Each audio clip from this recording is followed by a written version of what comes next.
WVTC Radio Detroit.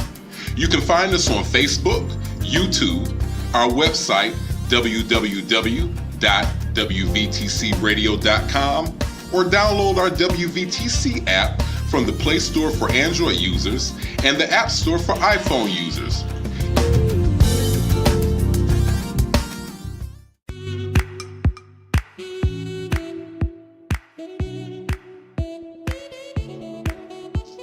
Thank you for tuning to WVTC Radio Detroit and the Community Bell Show with your host, former Wayne County Commissioner, Edna Bell. Stay tuned for insightful information Detroiters will find valuable. Text a friend and tell them to watch with you for news you can use. And now, your host, Edna Bell.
Hello, hello, hello, everyone.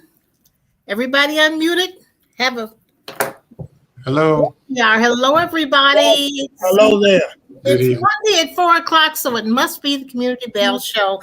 And it's the fourth Monday, so it must be Sheriff Washington Day. Fourth Mondays of every month is Sheriff Washington's Day to talk about and share whatever information he wants to about the Sheriff's Department. Thank you, Sheriff. Thank you so much for being with us today. Thank you for having me again. And I just want to say to you, every time I come on and hear that you should be a witness, that just picks me up, man. I love that. That's old church right there. There you go, Les. And we need some of that every now and then, don't we? Every now and then, I need some old school church. That's Absolutely, right. absolutely. But thank you as always for being on with us to share information about the Sheriff's Department, the Wayne County Sheriff's Department. People don't know a lot of stuff, and we are here to share with them what they need to know about the Wayne County Sheriff's Department. So, Sheriff Washington, tell us who you've got on today. So today, I'll start with the most talented Rachel Moore, my lieutenant, one of our lieutenants, and I say talented because she really is. She's a part of our new jail team project, and Chief Dunlap, as you know, you don't know, but he is running that portion of our courts and jails as well. He runs the courts and jails, and that portion of the new jail project falls under him as well. And Lieutenant Moore works under him as well. So she's part of a group that's heading that up. And I wanted to have her on because last month, you and I were talking about the new jail and how it's coming along. And she is most fit to talk about that, as well as Chief Dunlap. I just invited him on just a few minutes ago because we were talking about some new things in the jail, and I didn't know if he had a chance to share those things with the lieutenant. So I wanted him to come on as well if he had time. So that's what we have on today, and you can ask them any questions you want about what's going on with the new jail and the project, and they'll be able to answer. We appreciate that so much. But first of all, Chief Dunlap, tell us who you keep in the jail, where it is right now, how many you have. Just give us an overview of the jail system right now.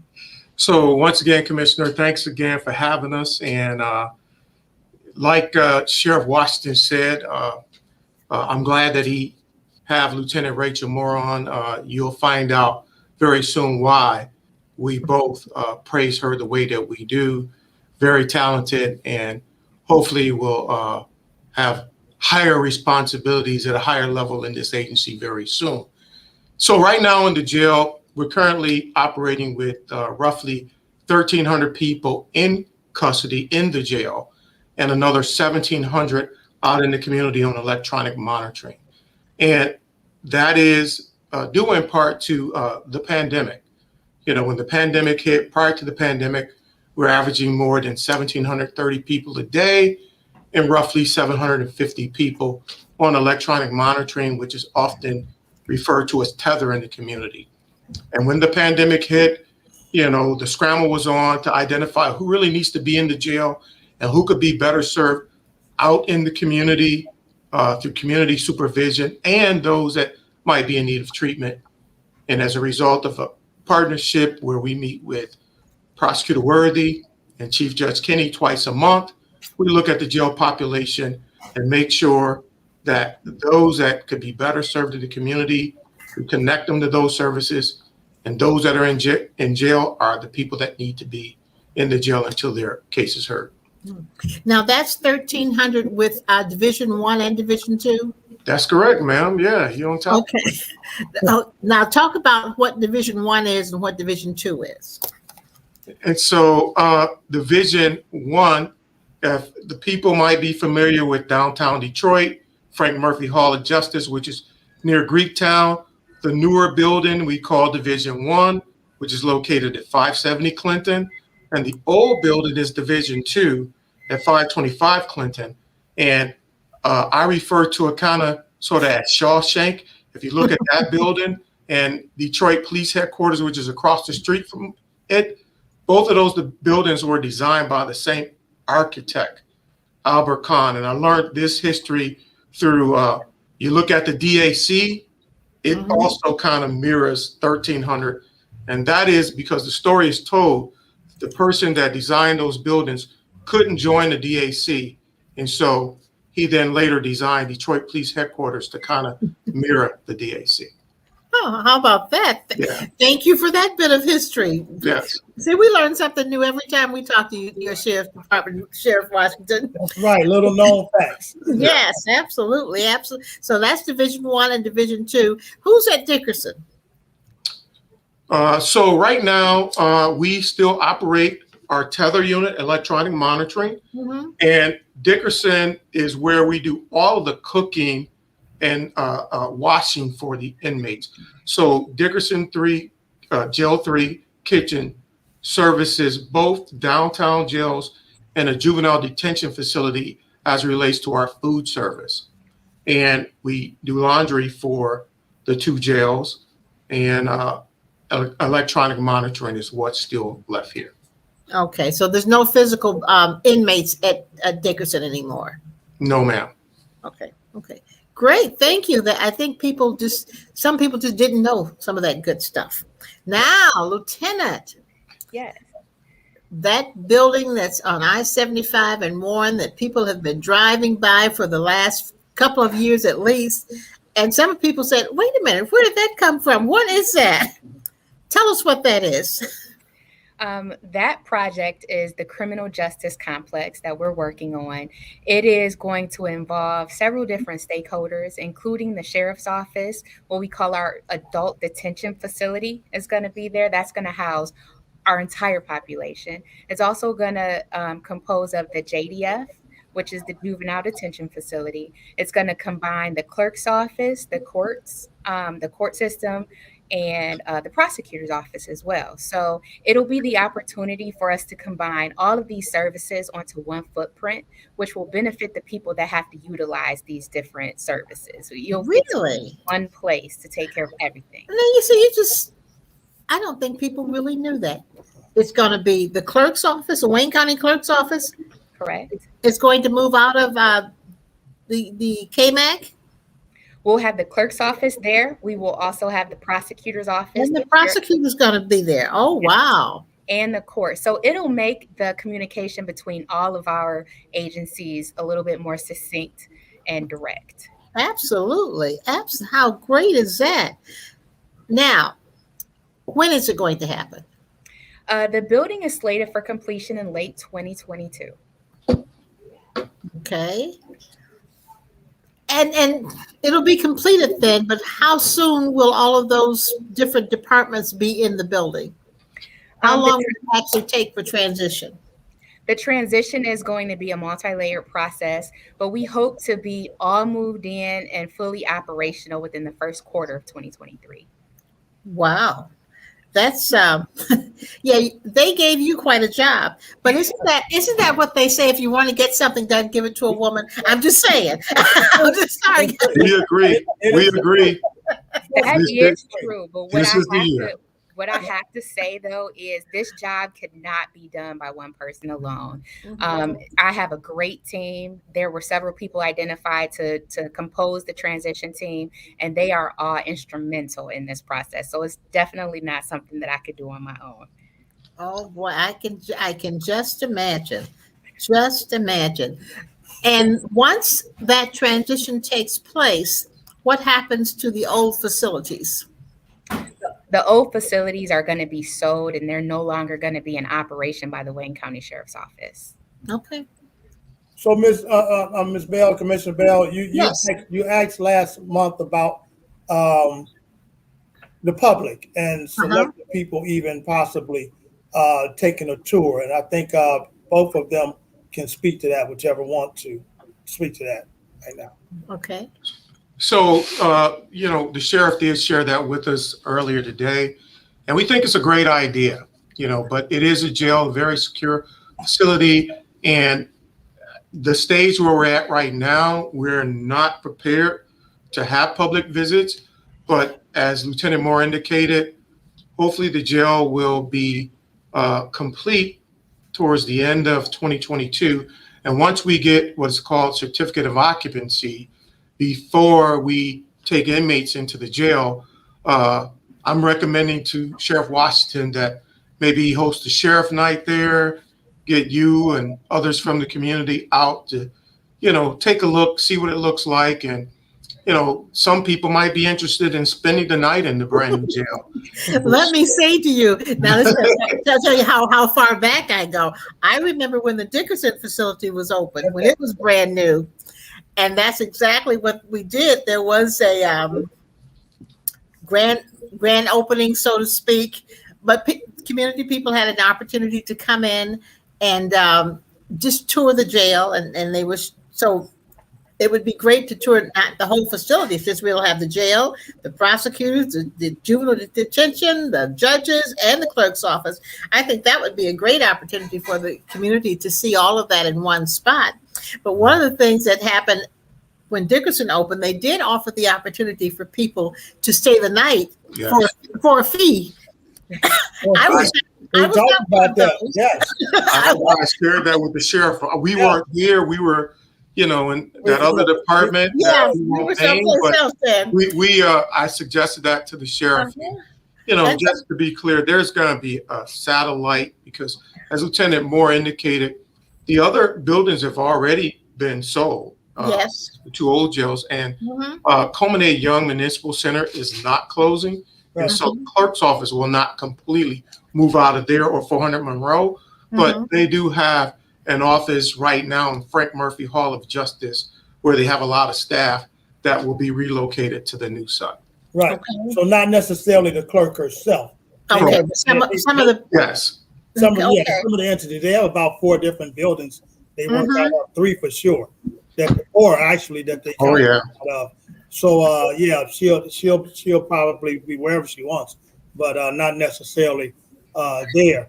And as it relates to I like that idea of those in the community even staying over a night. I know our current chair of the commission. I'm sure she wasn't around. Wasn't in a position to stay overnight back then. No, she wasn't around back then. She was around. She was around. Yeah, but no. So we're gonna invite Madam Chair first, and let her be the first one, because she plays a very important role in all of this. Yes, coming together. So but looking forward to that. I think it's going to be a good thing. I think it will, because it was a great opportunity when Dickerson opened for community people to see the inside of a jail and not be in the inside of a jail as an occupant, as their official home. But they had a chance to, if they chose, to pay a fee, and it could be a fundraiser for one of the charities or the juvenile charity or something. And they had an opportunity to do that and some people did do it. I was not one of those, and I will not be one of those in the future. You're more than welcome now. You're more than welcome next year, for sure. I think, Sheriff, she's saying she will visit but not spend the night. I got you. I'm with you. Thank you.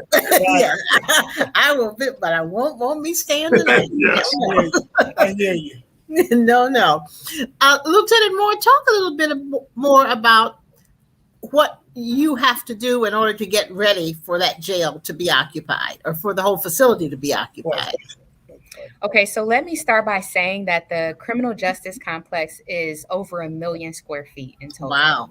It is a tremendous undertaking. A part of my position in transitioning our agency from the current footprint to the new footprint is everything has to be redone. We have to look at every single policy that we have, every single procedure that we have, and we have to figure out how our operation is going to work in this new complex. We're going to be connected to the court. That's going to make it very easy for us to transport, the people that we service to the court through a tunnel system, which I did see that Sheriff Washington mentioned that the last time. We currently have a tunnel system now, but that carries over and translates into the new criminal justice complex. Of course, we will be receiving the youthful offenders that age out of the JDF. We'll be receiving those people into our adult detention facility at such point as they age out, so that, being on one footprint, again, we don't have to go outside necessarily. So everything that we do here, we just have to make sure that it aligns with the new criminal justice complex, which will make a lot of our operations a lot easier. Now, the current juvenile detention facility, will that remain where it is, or will it move to the new location also? No, it will not remain where it is. Their entire functions will be operated off of the new criminal justice site. Okay. Well, that's it. That's a huge undertaking. Yes. Huge undertaking. And I'm sure you have a committee of people from the courts and the clerk's offices and from all those departments that are helping make that transition smooth. That is what I was referring to earlier. I think everybody's contribution is critical to this project being a success. Every stakeholder has, very knowledgeable and experienced transition team coordinators, just like the sheriff's office has. Mm-hmm. And we all have to communicate on a regular basis to make sure that all of our needs are met. All of the needs of the citizens that they serve are met. And that's what we work together to achieve. So Commissioner, if I may, as these things go, as you can imagine, there's a lot of success that's going to be had, even while we build the complex. But with that comes challenges as well, and we've had some challenges that some people may have heard about in the community. And we like to kind of address those and get make sure everybody's understanding what's going on with that as well. And we've as we build this complex, we got some challenges such as parking and things like that. And I think the lieutenant is going to be able to address some of that and how we're making that work and how we're going to make it work as they continue to map this whole thing out. So there is enough parking on that footprint, or are you going to need additional parking spaces? We will need additional parking spaces, but there are ongoing discussions to make sure that we do have sufficient parking for not only the staff, but the people that have to come to the criminal justice complex to be serviced as well. But there are ongoing discussions for that. There is a set of on-site parking, but we're still working on acquiring more. Okay. Well, there's that empty gas station across the street on the corner of Mac, or rather Warren and 175. Yeah, it is. Yeah. It is. It is. So we're looking to. We're going to be all right. We as things go, you start building and one thing leads to another, and one thing leads to another, and we're going to be all right at the end of the day. So, what other kind of challenges have come up as you transition? There have been a myriad of challenges. One of the interesting things is we started building this complex right before a nationwide or worldwide pandemic. It presented some challenges that no leader, no decision maker could have ever projected. And so what we've had to do is deal with that as it comes. One thing, referring back to parking, if we notice what's going on, a lot of things we're turning to technology to handle different issues that, historically we've always done face to face. But what we've learned is that we can pivot and use this technology that's available to us in situations such as the court proceedings. It used to be a time where unless the person was sitting in front of the judge, this court proceeding couldn't occur. Well, now we have Zoom and we have different technologies that we can get the justice involved in front of these judges, in front of their, professionals that represent them, such as their attorneys. We can get them in front of clergy, all by using technology without having to transport them, which requires manpower and other resources. So even with parking, we may not need as much parking as we would have prior to moving to a more technology-based system of doing things. Okay. What are some of the other challenges you face? Well, as you know, there is a nationwide staffing shortage. It isn't just in law enforcement, it's across the board as far as industries. There are so many things that are contributing to that. There's a segment of the population that is of retirement age and, otherwise they would have continued to work, but they're choosing to retire early so that they can avoid, unnecessary exposure. There are other situations like, budgetary restraints where think about Wayne County, we work off of a tax-based system. And without, a huge or affluent tax base, it affects the type of budgets that we have, which is out of all of our controls. So there are budgetary issues. There's the national staffing crisis. There's different things that are contributing to the challenges that we face here. But, we're very agile here within the sheriff's office, and we're dealing with these situations as they arise. Wonderful, wonderful.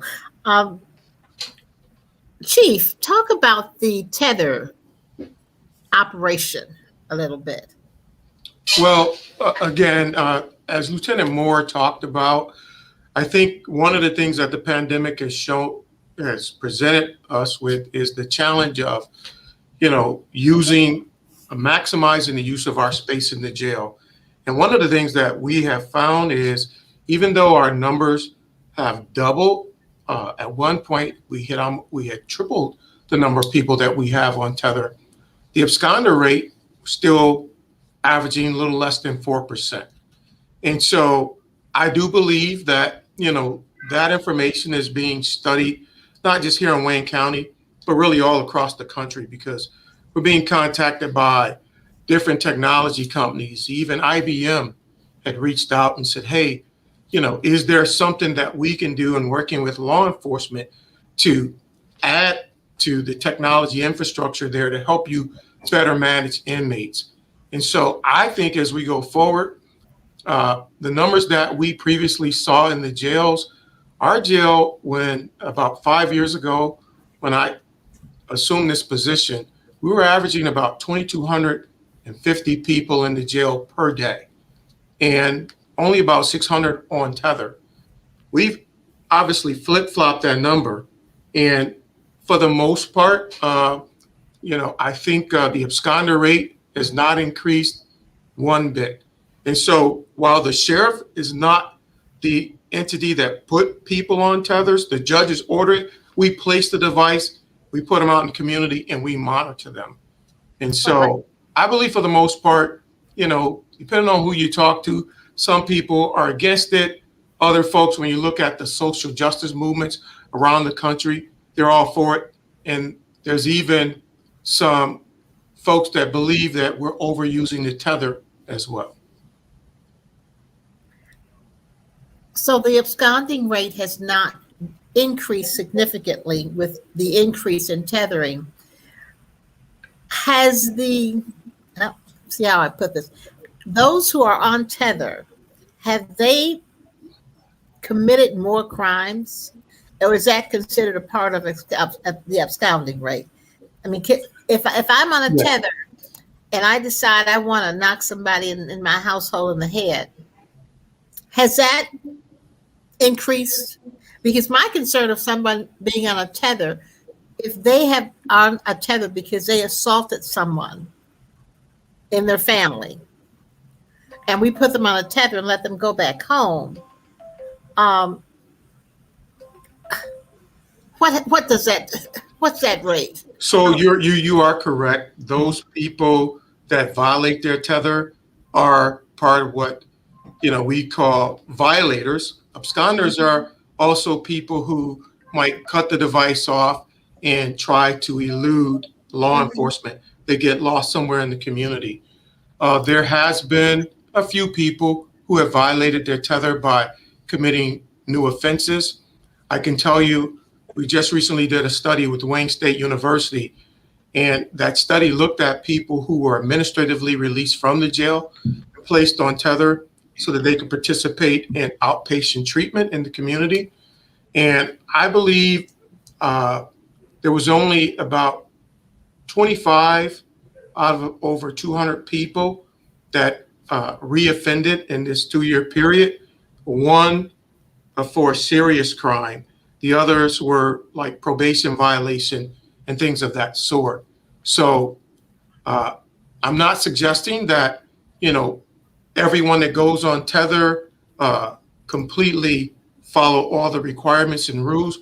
But overall, when you look at the rate of people that violate and abscond, I think 4% of 1,700, 1% is too much.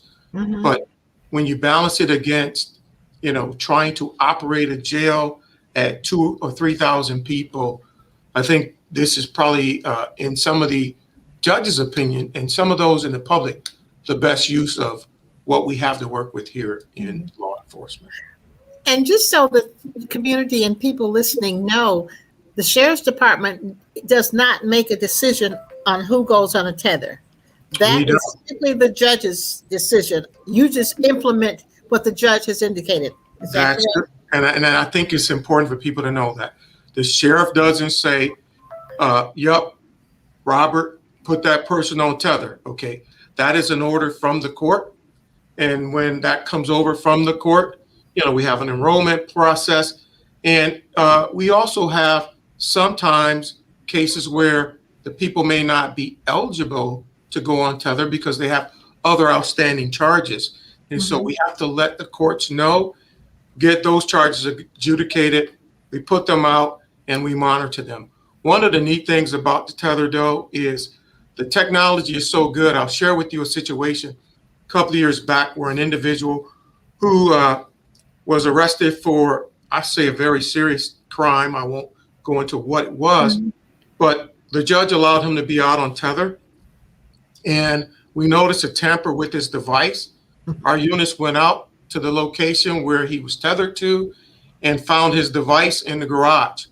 He had cut his device and left it in the garage. But through the hard work of the men and women here in the Wayne County Sheriff's Office, we were able to intercept him as he tried to go through customs in Chicago and leave the country.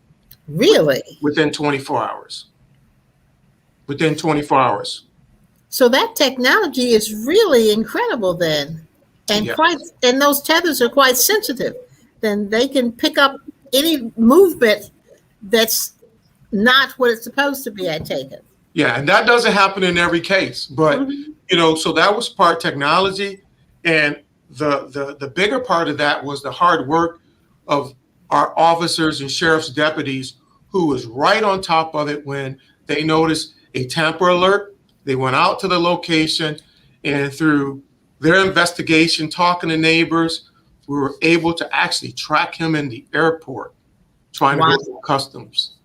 My, that's quite amazing, quite amazing. Commissioner, now, yes. I'm sorry, I don't want you to leave that tether part for so quickly because we have alcohol tether as well. And I want the chief to tell you how that works. That's really some good. Oh, wow. Really good technology. Once we have to put people on for abusing alcohol and they have to be monitored, you need to hear how that's monitored. Very nice, very brilliant technology. Yeah, so there's a couple of different devices that they use in tether. One is a device that detects the alcohol through the skin, the alcohol content in the person's body. And then there's another one where an individual is given a device that they have to blow into a couple of times a day. And that device will register their blood count and take a photo of them as well. Oh, my. And so if they, are intoxicated through that blood count, it takes a photo. We get it right away, and we go out and bring them back to jail. So we're almost NCIS, aren't we? We're like a TV show with all that technology going on in the TV. They need to come film us, what we're doing over here. But I have to stress, Commissioner, that, technology by itself is not doing this work. I don't think the public is all aware of the hard work that is done by the men and women here in the Wayne County Sheriff's Office. We're more than just jailers and court officers. We have officers that are out there beating the streets every day, making this community safe because the care, custody, and control of these individuals extend beyond the walls of the jail as well.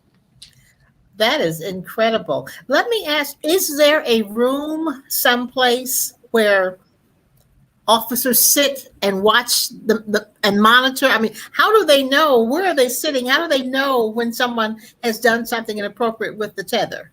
So we do have an office where officers are sitting monitoring in their office, but they're also able to monitor on their cell phones as well. Really? So, wow. The sheriff is, obviously too busy to monitor this, as am I and Lieutenant Moore, but we have the ability to set up our desktop to monitor those individuals. And it'll actually show you, the person's whereabouts almost in real time down to seconds. And what I also like about it is, let's say you brought up a situation earlier where someone might be placed on tether because they assaulted a family member.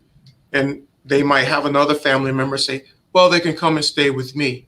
Mm-hmm. As long as, and the judge say, well, you stay away from Charlie Brown, you stay away from Peppermint Patty and come back to court and keep up with all your appointments.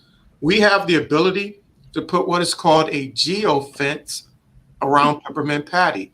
And it's kind of an electronic zone that if Charlie Brown comes within a mile of Peppermint Patty, it'll send the officer alert. Charlie Brown is in a zone violation. And depending on what type of device he's wearing, we can talk to him right on the device on his leg. Oh, my goodness. Where are you at? What are you doing? Yes. Oh, wow. See, that's just absolutely incredible. And I'm going back to the transition now for the facility. What would be neat would be able to demonstrate some of that when you do the opening of the facility, to demonstrate that for community people, because community people don't know that. They don't understand that. They think that, well, Charlie Brown got out, Peppermint Patty's there, so he's got a tether. He can go do what he did before. That is just great information. Well, it's up to the sheriff, but certainly we can demonstrate that right now. Oh, that is. And certainly, there's another piece where sometimes we're able to give Peppermint Patty a device, whereas if Peppermint Patty leaves her house and she goes to the shopping center, and Charlie Brown all of a sudden say, she's not at home now, I'm going to meet her at the shopping center. Well, there's a device that we can give her that will trigger an alert if Charlie Brown comes within, so many blocks of her at the shopping center as well. Oh, that is amazing. That is such great technology. And people don't know that. I think that would help give people more comfort. There you go. When you talk about putting people on a tether, they would be much more comfortable knowing some of that information. Yes. That's great. We have them under our control still, because they're still in our custody, even though they're on tether. So when we don't put them on tether, we're responsible for monitoring them and make sure that they're in our custody, that they're doing what they're supposed to do. And the technology works, but the officers, they're around the clock, 24 hours, 7 days a week. If something's going on, they get the alert and they go get them right then. That's incredible technology. It's such good information for the community to have, and I'm sure a lot of them don't have that. And that would, again, I think sharing that information with wider audiences is helpful in letting them have a comfort level that these people are going to be okay, even though somebody's on a tether. They still can't get to that person. That's right. That's great information. That is great information. That's why we're so grateful, Commissioner, that you have us on, so that they can learn about the different things that we're doing in the sheriff's office. Absolutely. And oftentimes when I bring in the experts of the ones such as Lieutenant Rachel Moore and others who do this every day, I even pick up more stuff. You know what I mean? Because as I always tell my staff, I'm the sheriff, and I don't need to know all the ingredients of the cake. That's right. I need to know what it tastes like. You know what I mean? Yeah, just what it's supposed to taste like. And you just want to make sure the person baking it knows what they're doing. Absolutely. And thank you very much. And that's exactly why I bring those in, because they know they do it every day. That is incredible. Yes. That is incredible. Yes. Sheriff, can I throw out, if you will, the commissioner is talking about, spreading things to wider audiences. I don't know if you had a chance to talk about the other initiative that you have us assigned to your Sheriff's Citizens Academy. Good point, and because we're just bringing this up. So why don't we talk about that now, and then maybe next month we can move into that, talking more about how that's going to run even deeper. Yeah. So real briefly, the sheriff has tasked myself and the undersheriff and a few others with, assembling a Sheriff's Citizens Academy. You hear a lot about citizens police academies around the country where people like yourself and others in the community will dedicate, say, 2 hours once a week to come inside and learn some of the internal operations of the sheriff's office. So it would be, say, a 5 or 6 week program where you would come in and you would kind of like shadow the officers and staff and get that firsthand overview of what it is that we really do every day. From our road patrol, our Marine, our tether unit, the jails, the courts, and it will give you a perspective of much of what we have discussed. And we believe that it'll help better educate our community here in Wayne County about the hard work that's being done every day in the Wayne County Sheriff's Office by people like Lieutenant Moore and the people that she leads. Absolutely. That's a great idea. And we'll talk about that more next month. Then. Yeah, because great idea. We're going to ask you, Commissioner, we're in the process, Chief and I and a couple others are putting a board together. And we're going to ask you to be a part of that board. Got me. Because we're looking for community people who have been leaders in the community to be members of the board to help us direct and bring those community people into our academy, Citizens Academy classes. And nobody knows that better than you, and being active in the community and others who are active in the community to be on our board and help us direct those people. So I'm inviting you first. So how can I say no? Absolutely. Whatever you need, I'm always going to be there. Awesome. And for the Sheriff's Department. It's not a heavy lift for you. No. You're on the board. I can do that. I can do that. Thank you so much. Yeah. And we'll be getting information out. The sheriff has given us a deadline. I think actually it's coming up in 2 weeks. Yes. In terms of the board, and our curriculum is pretty much already established, but we want to make sure that we get the board in place so that the sheriff can get your advisory input as well. Have you be part of the first group to go through so you can help us critique it. And then we plan I would love to. 3 or 4 times a year. That would be great. We're running out of time, and I've got more stuff I want to ask about. I want it goes so fast when I'm with you. My goodness. It does. I want to know about the courts. Chief Duncan, talk about what the sheriff's office does in the court system and the people and the people they see in the court, the officers they see in the courts. So same thing, we're responsible for the security and custody of inmates in the court system that we take to and from the court. We're responsible. Which court systems? So we responsible for Frank Murphy Hall of Justice, which is our criminal court, our circuit court at KMAC, and we have some officers in probate court. We also have probate court in the Penobscot building, our civil court. We have our juvenile Lincoln Hall of Justice, where we have deputies deployed there. And we're responsible for the security of the court, the courtroom, the folks in the court, and the custody and control of those individuals that we bring to and from the courts each day. Great. And okay, everybody listening, they do not handle 36th District Court. No. That's the Detroit Police Department that has 36th District Court.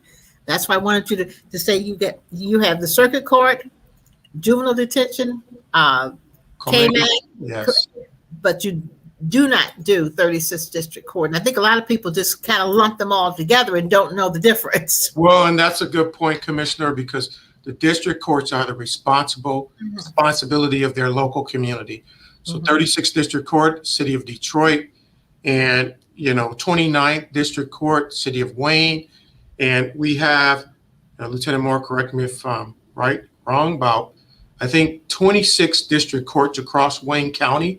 And the Wayne County Sheriff's Office does not provide the security for our district courts, only our county court and, again, probate civil court in the county, as well as the juvenile court. Right. Yes.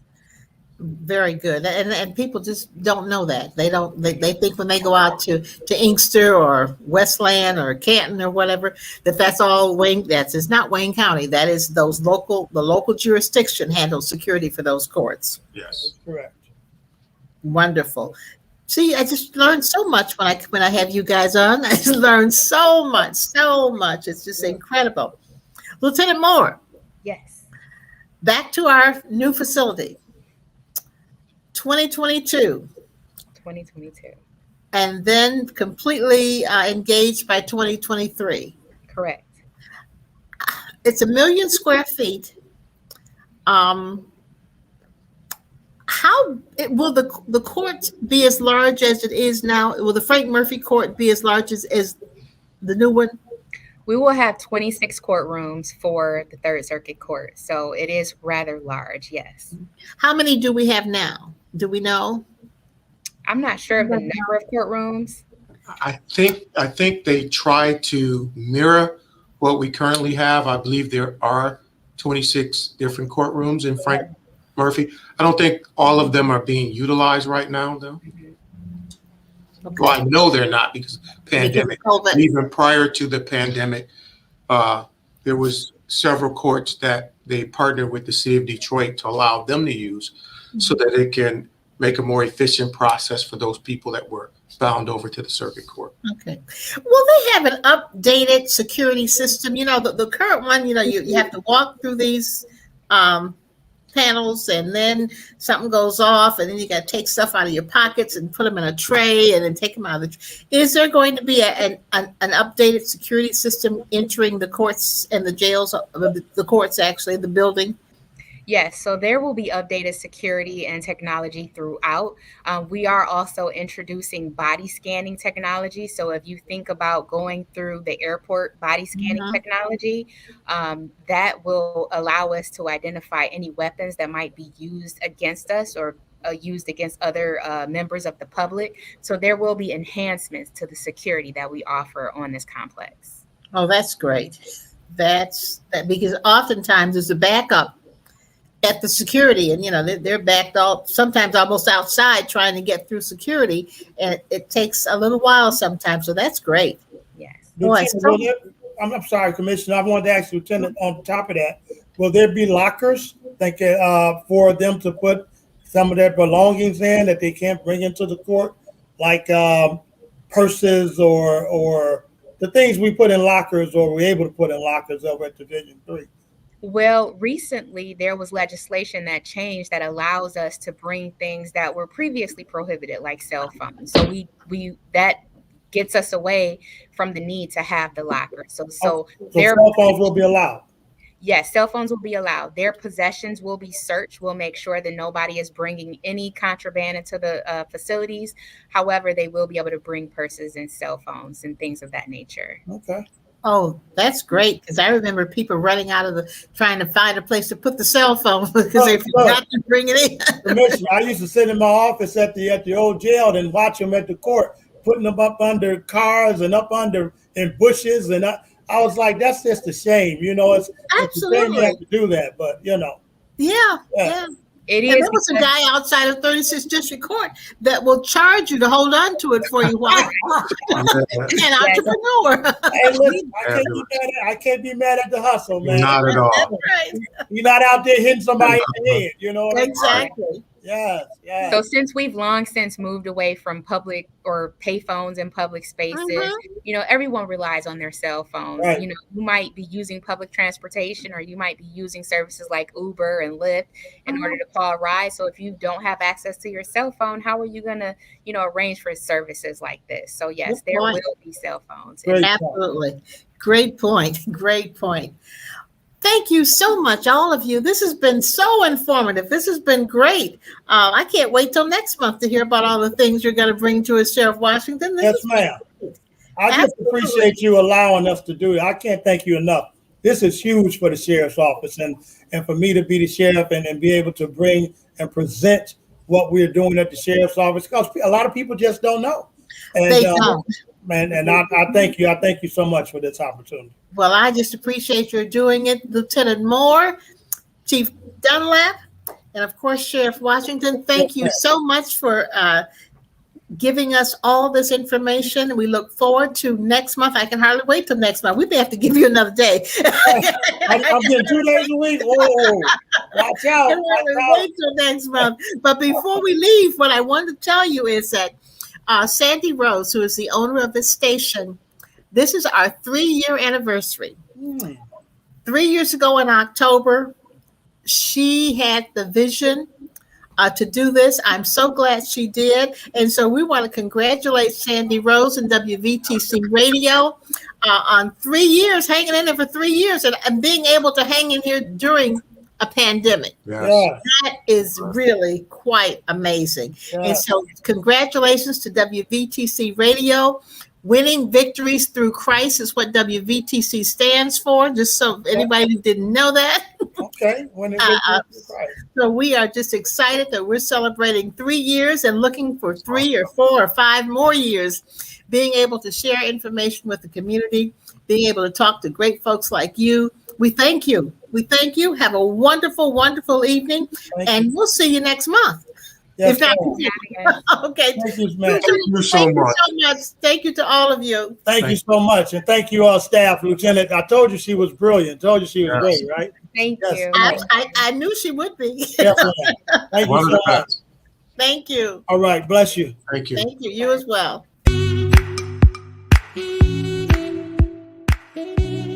Thank you for listening to Community Bell with your host, former Wayne County Commissioner Edna Bell.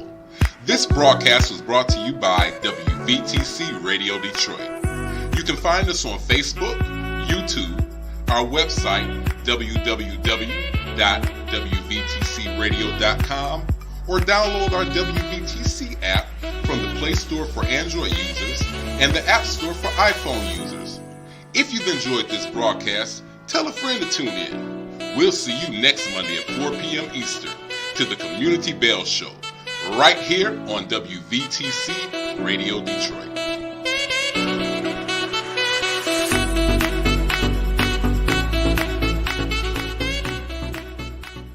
You're listening to WVTC Gospel Radio Detroit, and we're